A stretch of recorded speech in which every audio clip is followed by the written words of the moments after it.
Hi, I'm Dr. Jerry Jampolsky. And I'm Dr. Diane Cirincione-Jampolsky with another Attitudinal Healing Moment.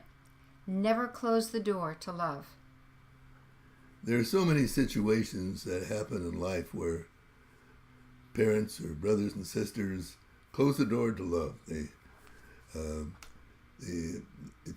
a daughter gets pregnant, if a son ends up in jail, a million reasons why people get angry and just close the door and say, "You're out of my life now."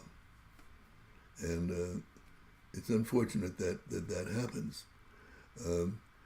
We have a friend a good friend, a really good guy, spiritually in every other way, and the marriage got difficult, and he decided to get a divorce. And he had a 16-year-old daughter that this was like having a knife and putting it in her heart. And so she made a decision. She was legally going to change her name, and she did. And as far as he was concerned, that was like the daughter taking a knife and putting it in his heart. And so he wanted my help in terms of writing a letter. He wanted to write a loving letter where he wasn't getting angry and upset and not making judgments, but he had some question marks that maybe he might have put some judgments in it. So he asked me to go over the letter with him. And it was about a 3-page letter, and it ended up that almost every sentence that he had was some kind of judgment or negative energy. So the letter ended up with one sentence: "I love you." And you want to share what happened that? Well, the father decided to love her unconditionally, and the relationship struggled, but it gradually healed and got better. He never mentioned the name changing. After that, just let it go. Loved her the way she was, and somewhere in her early 20s, she came to her father and said, "I've decided to change my name back."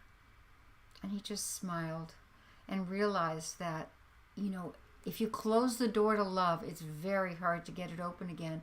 But if you leave it ajar, that doesn't mean permissiveness or condoning bad behavior. It means in your heart you leave that door open. Yeah. And we think that really in life, that what we see out there is just a mirror of something going on in ourselves. So when you close the door to love, you're really closing the door of love to yourself. You're not loving yourself when that happens. So it's really an extremely important lesson I think for all of us to experience that sense of oneness, to see the light in everyone, regardless of what's happening in their behavior. And so that we hope this is something that you will choose to remember each day when situations occur. A boss is upset with you, or you get fired, or what have you, to be able to see the light in each other, to know that whoever you're upset with, that your light is only a reflection of the light in yourself.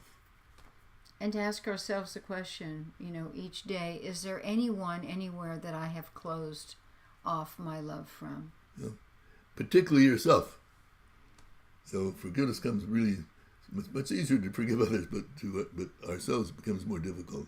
But when we make that move to forgive ourselves, then our heart becomes much more open to love.